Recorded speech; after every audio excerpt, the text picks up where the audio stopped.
Thank you, Mel. Good evening, everyone. My name's Ann Gilson. And I'm Sue Brooks. We're going to go over some different aspects of contest training for tonight.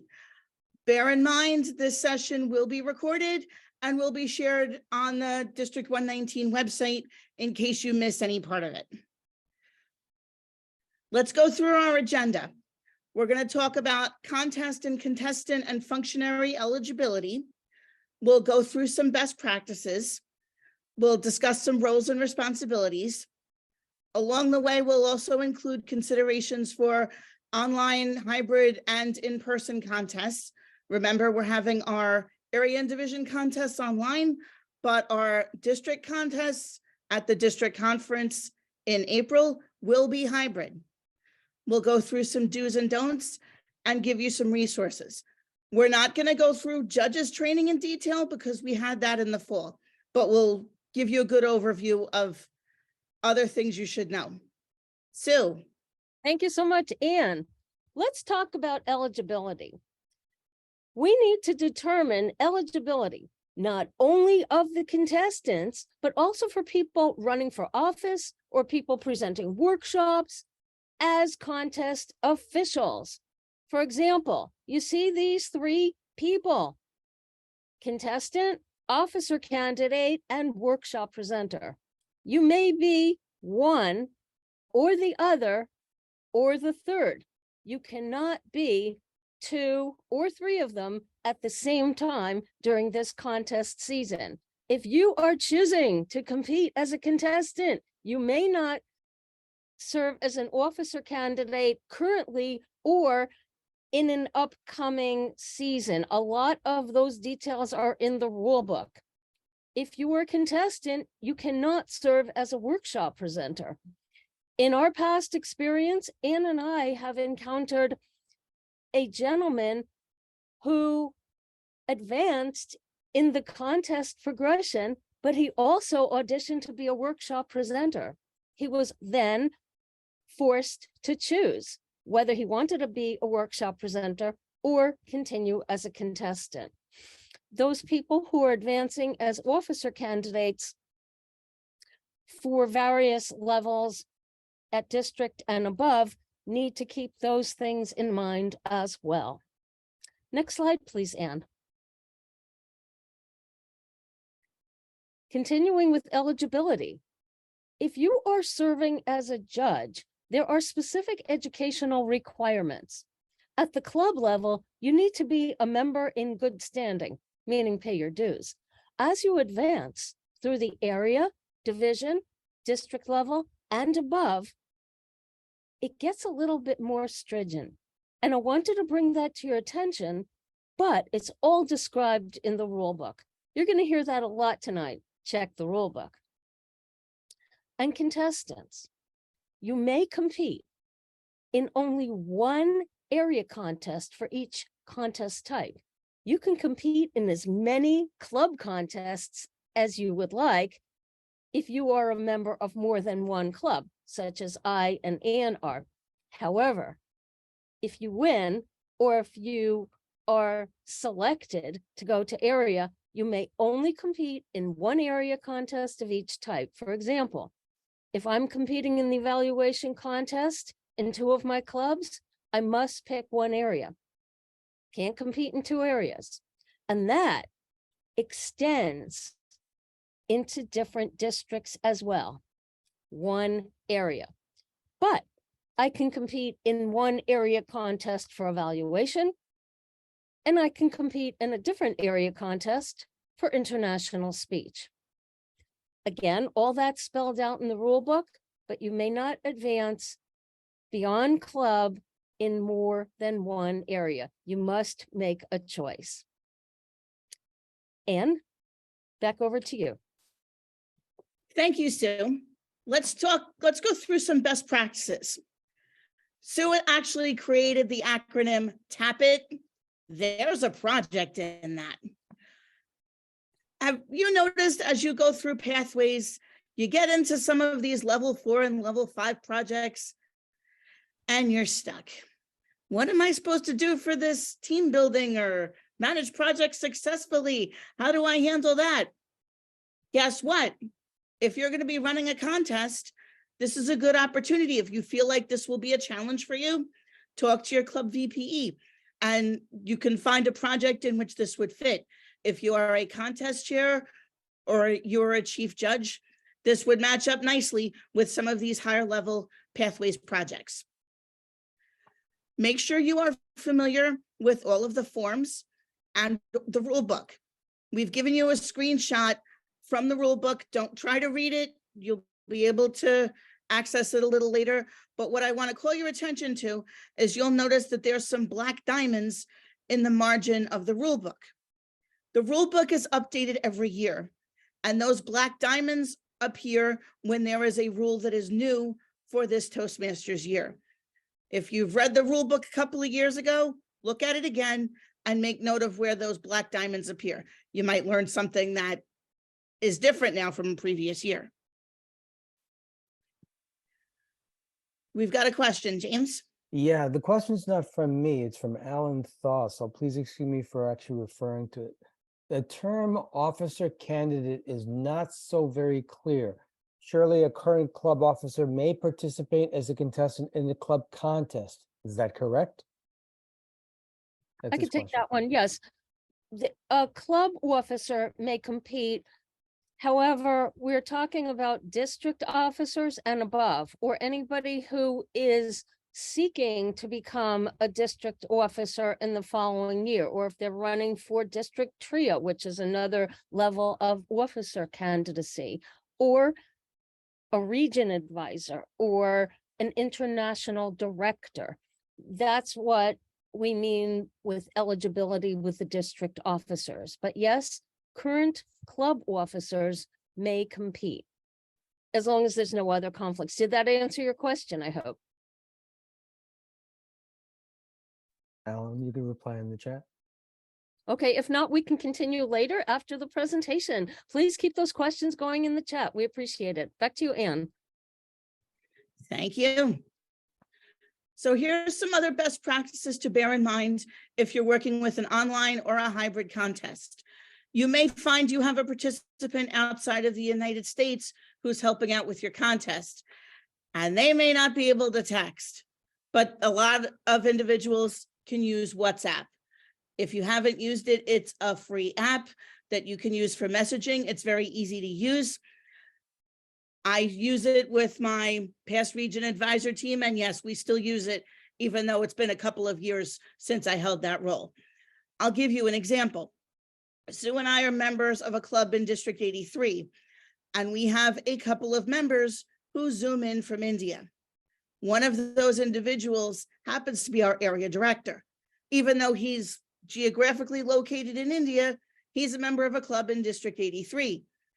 And when he's running a contest and we need to message him about ballots or any other information, we can get him on WhatsApp. We can't text him because his cell phone number doesn't necessarily work internationally, but that's one way we can communicate. When you are a judge or a ballot counter or a chief judge, set up all of your text message threads early and make sure you test them out in advance before the contest begin. We've been involved in contests in which you're trying to text a ballot to a ballot counter and you realize you wrote the phone number down wrong. And how come this number has 6 digits? Oh no. And now the chief judge is delaying the contest because you're waiting to get your ballot in. It's a good idea to set that up ahead of time. Also, in case someone is using their work phone number as opposed to their personal phone number, that's something you want to have situated early. And if the contest is on Zoom, register ahead of time. You might have a little bit of a problem if it's an hour before the contest and you're trying to register. You might not get the Zoom link on time. Sue, tell us about some roles and responsibilities, please. Thank you so much, Anne. Welcome back, friends. Some other things you may wish to consider is that you cannot serve in most functionary roles beyond the club level if you are in a club that has a member competing. Let me explain. If one of your club members is a contestant, you cannot serve as a chief judge. You cannot serve as a voting judge or a tiebreaker judge. It's also probably not a good idea to be a ballot counter. You want to ensure fairness, and you don't want to raise any questions about impropriety. So again, please consult the rule book to make sure whatever roles that you agree to take on, it's fine for you and it doesn't present a conflict for you or the contestant. The contest organizer is responsible for finding those contest volunteers. I'm sure we've all reached out to each other and asked each other to raise their hand and say, yes, I'll help.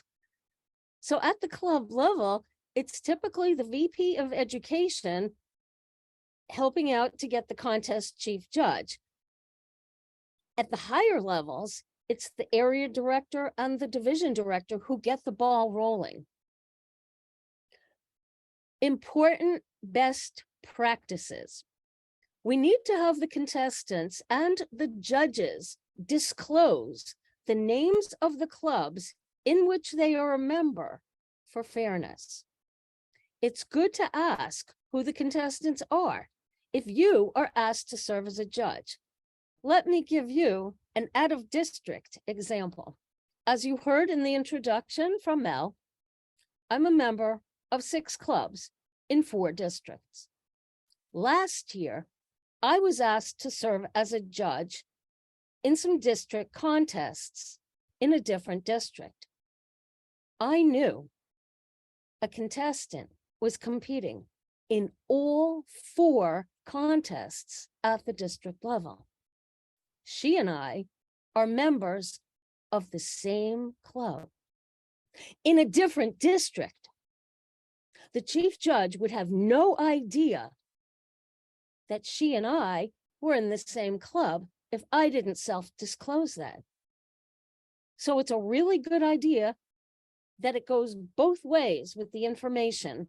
Contestants need to share which clubs they're in, and judges should share the clubs that they're in to avoid any conflict at the beginning, and to certainly avoid any conflict when it gets closer and closer to contest time.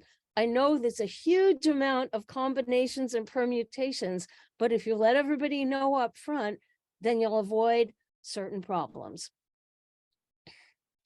Next slide, please. Sue, may I interject a quick moment? I do have a question. Yes. I was just asked, in past, someone who served as an area director had equal judge representation for each club. Is that no longer acceptable? That is acceptable. There's nothing that's written out, and thank you very much for bringing that up.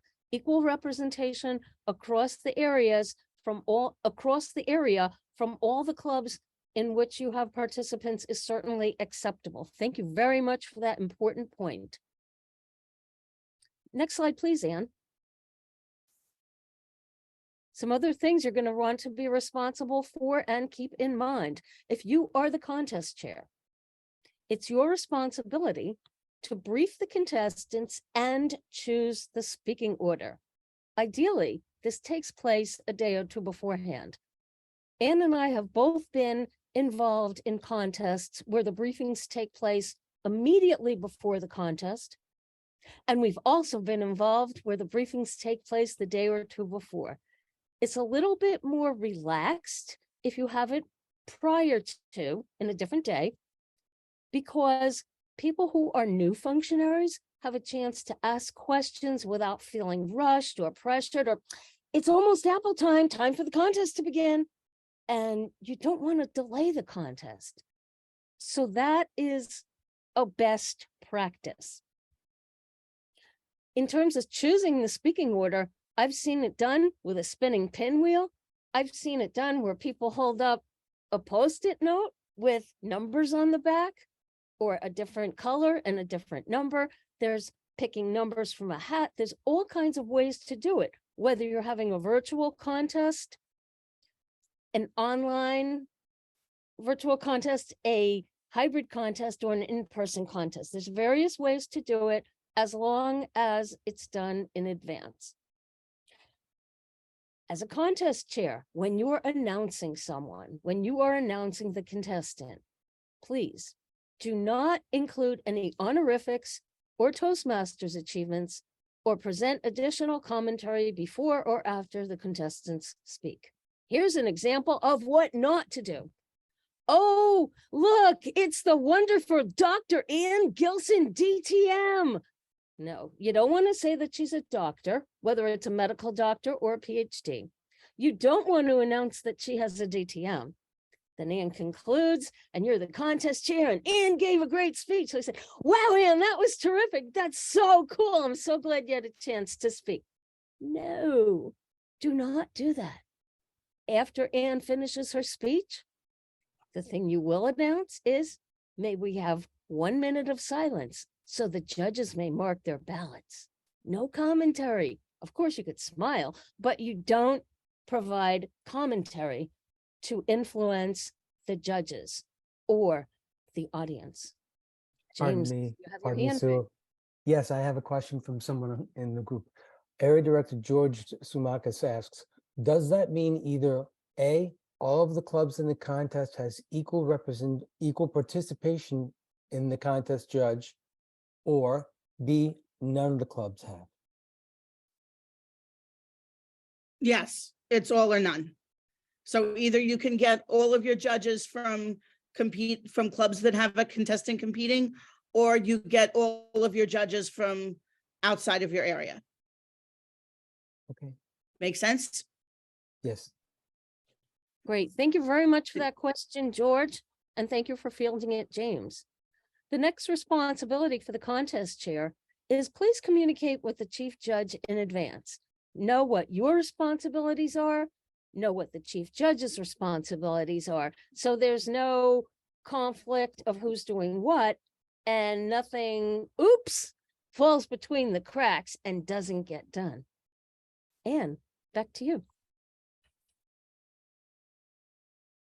Oh, yes, no, nope, this is mine. Sorry.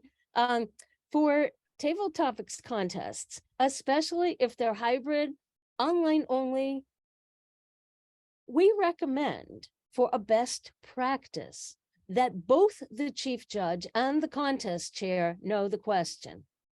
It does say in the rule book that only the contest chair should know the question, but we've experienced the fact that in a hybrid or online only environment, things can happen with technology. Maybe somebody drops off. Then what do?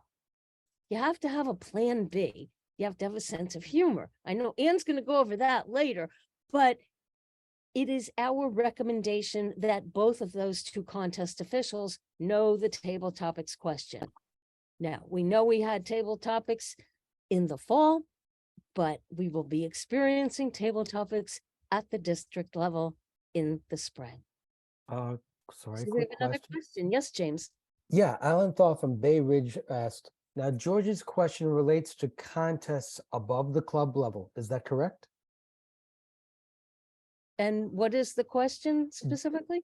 George's question was regarding either all the clubs in the contest has equal participation in contest judge or none of the clubs. And I believe you answered that, correct? Right? Right, Correctly. so that would be applicable at the area level. At the division level, you'd do the same thing, but you'd have equal representation from the areas competing. It is at a level higher, area or higher. Right. Make sense? Yes. Thank you. Okay, thanks. And I think it's back to you now, Ann. I think it is. Thank you, Sue. When you are the chief judge, just like Sue said about the contest chair should brief the contestants a day or two ahead of time, the contest chief judge should brief the contest officials and functionaries, ideally a day or two ahead of time. The chief judge should communicate with the contest chair in advance so everyone's on the same page. As chief judge, you should know how to handle protests. And a reminder for speech contests, no more than 25% of the speech may consist of quoted or non-original material. If a contestant chooses to use PowerPoint, that doesn't constitute an unfair advantage. It is allowed. Most contestants choose not to, but it is allowed. Only judges and contestants can lodge a protest. If you are a contest timer and you see something weird, you can't do anything about it officially. You can point it out to the chief judge, but it is not up to you to lodge a protest. Protests can only be raised if there is an issue with eligibility, originality, or, and this is a new rule in the last couple of years, if a speaker references another contestant in the contest. As chief judge, you should also understand how to handle ballot counting. Know how to handle a tie. You would use the tiebreaker ballot to determine the rank for tied contestants only. You don't use the tiebreaker ballot to change the entire order of winners. So let's say, for example, we're in a contest and let's say Mel comes in first and Sue and I are tied for second. Then the chief judge and ballot counters would take out the tiebreaker ballot and they would take a look and see who's got Sue ranked higher or if they've got me ranked higher. Whichever contestant is ranked higher by the tiebreaker judge is whoever ranks higher in the final contestant order. You're only looking at the contestants involved in the tie. If you are a chief judge or ballot counter and you are looking at a ballot that either someone handed you during an in-person contest or if someone sent you a picture of a ballot, and I make that distinction because sometimes judges will just type in their first, second, and third choices. But if you are looking at a picture or an actual piece of paper that's a ballot, bear in mind, if the ballot is not signed by the judge, it cannot be used. If there are 3 or more contestants in the contest and the ballot does not list at least 3 contestants, you can't use it. If the ballot includes a tie, you cannot use it. That means if you are a judge and you are scoring contestants and you realize you've scored yourself into a tie, figure out how to break the tie before you hand that ballot in. Ballot counters should also be aware of the total number of judges in the contest so they know how many ballots they should be expecting to pick up. Sue and I have both been in in-person contests where we've seen ballot counters saying, I have 3 ballots. Do you have 2? We need another 4. So you know how many you're supposed to collect and you're not leaving the room with any ballots still outstanding. The chief judge is the only person who knows who the tiebreaker is and the only person who collects that ballot. Sue, we're back to you. Thank you so much, Anne. More roles and responsibilities, this time for the contestants. A contestant can waive the right to a briefing. It's up to the contestant, but it's highly advised that the contestants attend the briefings. Even if you've been a contestant before, attend the briefing, but you may waive it. If a contestant is late to the contest and arrives after the contest starts, they cannot compete. End of statement. Be familiar with the rules so you're prepared if you need to raise a protest. In other words, we said this before, we're going to say it again and a few more times throughout this presentation. Read the rule book. The rule book is for judges, contestants, and all other functionaries. If you are in person, it's highly recommended that contestants sit together in the front row. This way, we're not waiting and waiting and waiting some more for the contestant in the way back row to get to the front to say hello and greet everyone. Have all the contestants sitting in front row also eliminates the possibility of contestants sitting next to a judge, especially if the space is tight. Next slide, please. So- One so moment. we've got a Pardon me, question. Sue, We have I a do have a question. James, yes, what can we help you with? Tamara Hoffman's question is, for club contests, in a scenario with limited functionaries available, what is essential for a club contest? I guess what she's referring to is, What's the minimum number of ballot counters and judges needed for a club contest? Do I have that That's an correct? excellent question. Thank you, Tamara. All that is specified in the rule book, the minimum number, the, obviously not a maximum number. You want to address all the functionaries needed, but it's lower at the club contest level. When you get up to areas, divisions, and district, it's higher. And the minimums are spelled out in the rule book. We've all been in contests where at the club level, there may have had to be people perhaps doubling up. And in that case, you can do it with roles that don't present a conflict of interest. A sergeant at arms might also be a ballot counter. There wasn't any conflict of interest. You don't want to have a judge be a timer, but the actual minimums are spelled out in the rule book. Again, worst comes to worst, if people drop out or if an emergency happens, you work with what you have. Tamara, I hope that answers your question. And we can continue with the presentation, Anne. You can advance. Thank you so much. More roles and responsibilities. This time it's for the judges. If you are in person or in a hybrid contest, do not sit together. Please space yourselves out. The other judges might know who you are because hopefully you've attended a briefing together. So don't sit together. You don't want to see how the other judge is marking their ballot or if they're still taking time. You don't want your eyes to wander on over. And do not sit with the contestants. As we recommended earlier, we should have the contestants sit in the front row, but do not sit with the contestants. That puts you in an awkward spot and it puts them in an awkward spot. And if for any reason you see you are seated next to someone else, just pick up and move.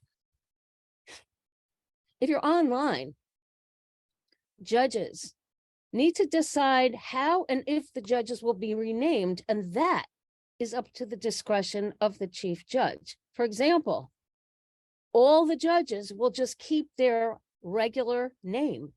I would be Sue Brooks, James would be James Manganiello. Did I say that right? Ian would be Ian Gilson. Melvin would be Melvin Garlick. You get the point. I've also been involved in contests where all the judges renamed themselves judge, judge, judge, or they were asked to rename themselves Judge 1, Judge 2, Judge 3, Judge 4. You get the picture. And in one district, the judges were given names of cartoon characters.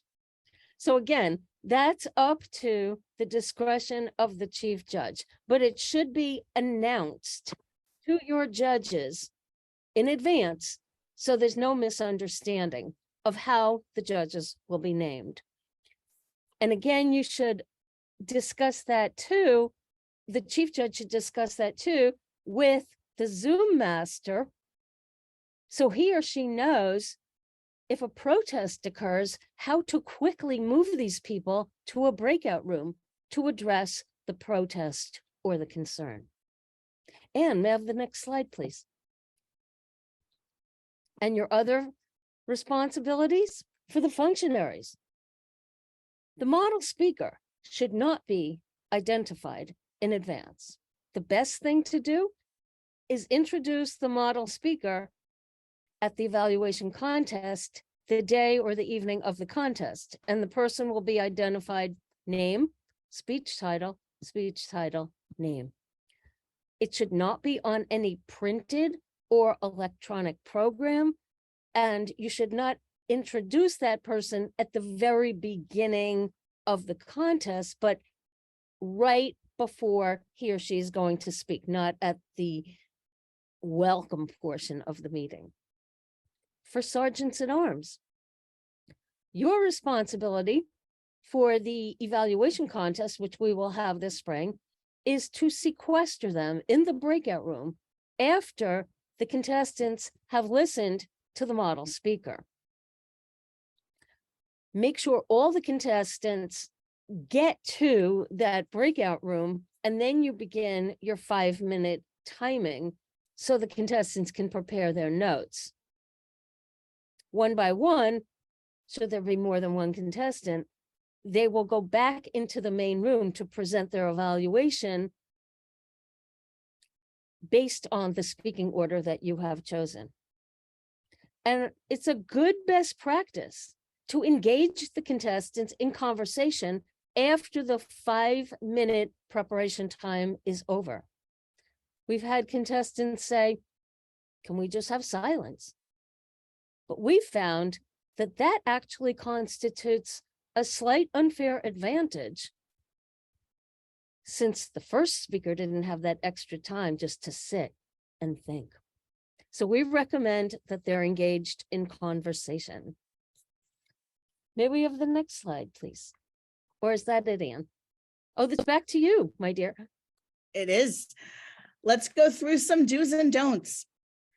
Do announce the model speaker's name clearly. You want to make sure the evaluation contests know who it is they are evaluating.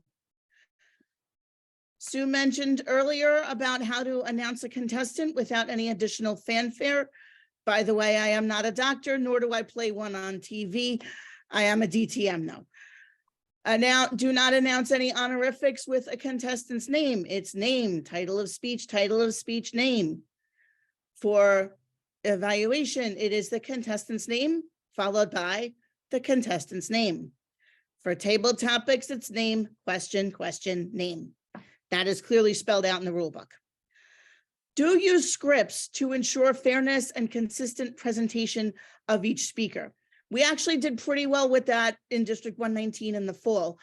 And we're working on scripts for the spring contests. Please stay tuned, and that will be presented to you as soon as Lisa and I have a minute to review them. But they're coming. We're working on them as we speak. Certificates for your winners and your participants can be presented either on screen at the conclusion of the contest, or you can send them via email after the contest has concluded. That's going to be up to the contest chair how they want to handle it.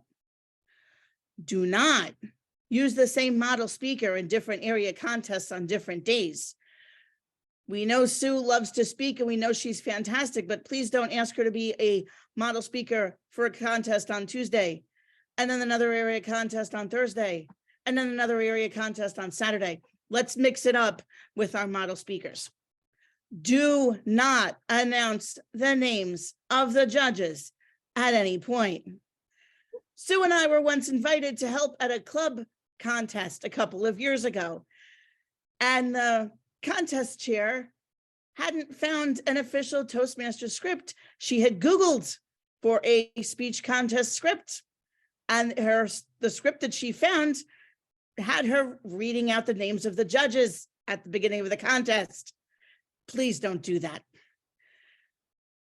Do not surprise someone at the last minute with a role or responsibility for which they have not prepared. Make sure your chief judge, contest chair, judges, timers, everyone is aware in advance of what their roles are for your contest. Here's a few other reminders. Read the rule book. We promise we're going to give you a link to the rule book. Hang on just another minute and you'll see it. Have a plan B. Get more volunteers than you really need. It's good to have a few extra because things will go wrong, because that's just the nature of life. Have a sense of humor, again, because things go wrong. Remember that your fellow Toastmasters are there to support you. We're all here because we want to help. We want to learn and we want to help, and we're all here to support each other. A joint contest helps with sharing resources, as in volunteers and responsibilities. This is something else we do really well in District 119.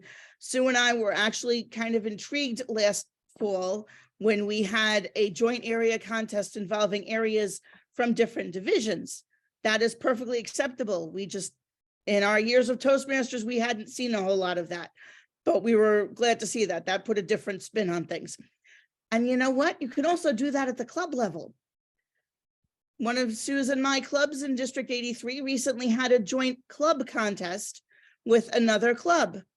We ran it just like a joint area contest. We had the Somerville Toastmasters International Speech Contest, then the Talk of Monmouth International Speech Contest, and same for speech evaluation. We were able to share a set of judges and a set of officials, and everybody was happy, and it was a well-run contest. Take us home, Sue. Thank you very much, Ann. Ladies and gentlemen, we promised you that we would provide you with some resources at the end, and here we are. This booklet, entitled Online and Hybrid Speech Contest Best Practices, it has the current year Toastmasters contest cycle. We've provided the links to these documents. Toastmasters International has provided this for you, and you may download it from their website. After the presentation's over, as we stated, we will be placing this information in the chat. The recording will be posted on the district website, so you will have access to all these resources. Ann and I highly recommend that you download it and read it before your contests. If there's things that you're totally familiar with, you know it, you could just breeze through it. But if there are things that you don't know, please take the time to read it. And if you have questions, you can reach out and we'll be happy to help you or point you in the direction with someone who can help you. Next slide, please, Ian. The rule book. Wow, it really exists. Even if you haven't read this one, we highly recommend you do read this one for the current year, 2022-23. It's the one with Verity Price on the cover. And again, we have the link so you can access the current rule book. If you've read rule books for the past 23 years, oh, I know everything. As Ann stated before, check out what's new by looking for those black diamonds in the left margin. Next slide, please, Ann. More resources. The contest kits. These are great for you to access. They're downloadable from the Toastmasters International website. Both the kits for the International Speech Contest and the Speech Evaluation Contest, which you will be holding, if you haven't done it already, at the club level this contest season. In it, you'll find, guess what? Oh yeah, another copy of the rule book, all the forms that you need, judges' ballots, tiebreaker ballots, tally sheets, timer reports, and certificates for your functionaries and your winners. Next slide, please. And for more information, please refer to the resources on the previous pages. You can research Toastmasters.org for answers to your questions. Check out the Toastmaster magazine. I just received my February edition today. And if you're stuck, you can contact your area director, your division director, District 119 Program Quality Director Melvin Garlick, our District 119 Chief Judge Ian Gilson, or me. Thank you so much for your time. This concludes the formal presentation, and you can stop sharing your screen.